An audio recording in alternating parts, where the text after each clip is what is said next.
Back in 2003, when the original Call of Duty was released, games about World War II were actually refreshing. Dozens of clones later, and World War II is about as in as skinny ties with piano keys. Luckily, Infinity Ward recognized this after the release of Call of Duty 2 and immediately began work on its first shooter set in present day. Finally, Call of Duty 4 Modern Warfare is here.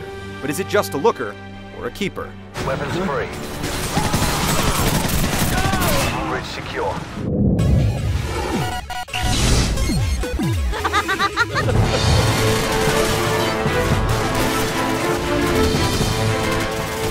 Unless you're an extremist whack job, chances are you have an inherent hate for terrorists.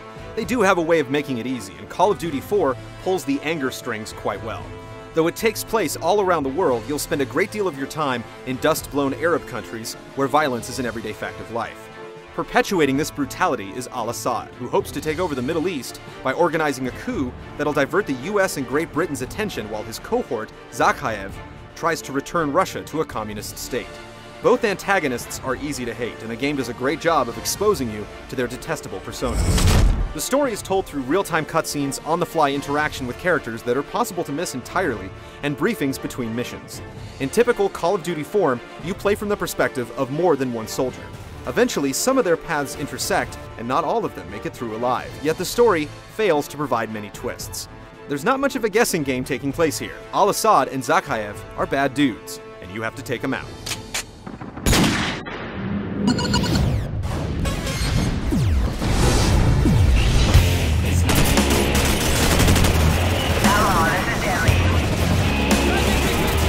The Call of Duty franchise has built its name upon accessible level design that leads you by the hand and epic confrontations. Things haven't changed here. You'll still find yourself being shoved down the chute from one massive battle to the next. You'll find small barriers that you should be able to jump over that you can't, and you'll be fighting alongside fellow soldiers who will ultimately escort you to the next confrontation.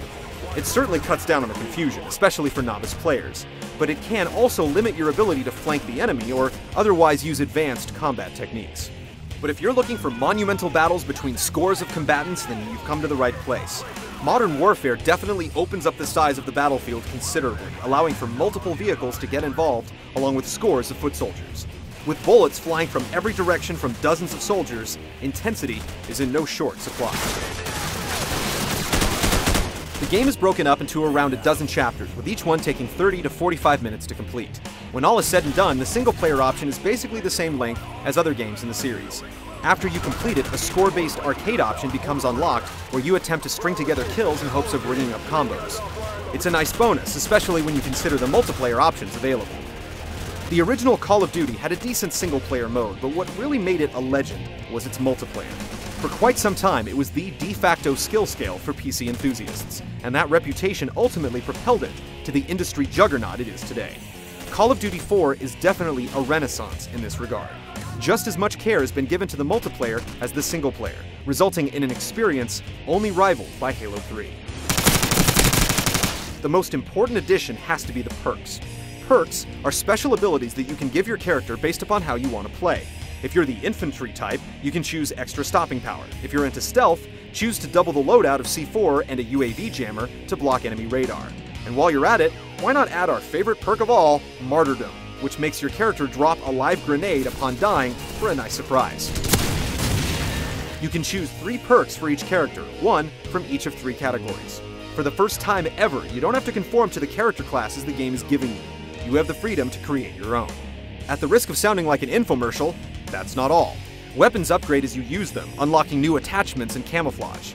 There are 16 different maps to battle on, and each one facilitates a different style of play, which makes the perks all the more important. One downer is that there are just 6 game types. You get the deathmatch staples in addition to more unique options like Sabotage, where each team races to secure, plant, and detonate a bomb. Oddly enough, there's no capture the flag scenario, but you can alter each of the game types by selecting modes like Hardcore, where there's no heads-up display and bullets pack a much bigger punch.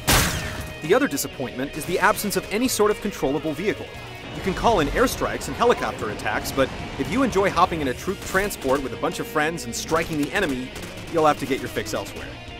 The single-player campaign in Call of Duty 4 is a little on the short side, but when you tack on the arcade mode, multiple difficulty settings, and an incredibly unique multiplayer component, you're getting a lot of mileage from your cash.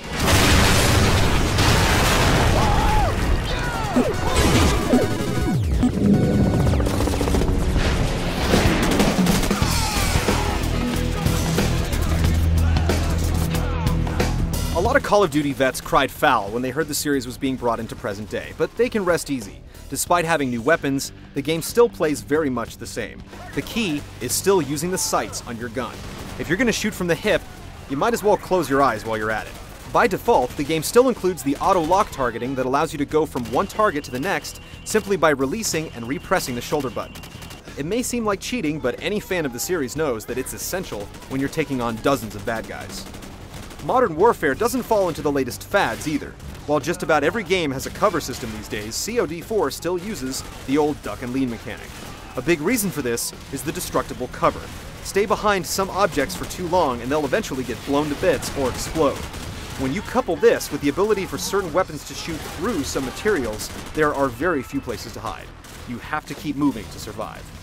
The enemies aren't the smartest lot, as they are formidable thanks more to their numbers than their IQ. However, some of them have definitely missed their calling as an NFL quarterback, tossing grenades 100 yards, dropping them right at your feet time and again. You'll die from grenades a lot more than you will from gunfire, that's for sure. The grenade indicator is just far too subtle for something so important. While you won't pilot tanks or other vehicles, you'll definitely find yourself in the passenger seat squeezing off some rounds or protecting them as they rumble through danger zones. And this is definitely the strong suit of Call of Duty 4.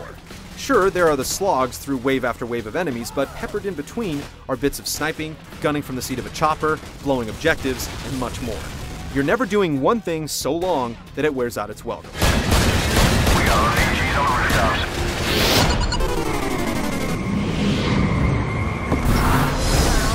You've been watching this review, so at this point, is there really anything that needs to be said about the presentation? This game is a stone-cold stunner.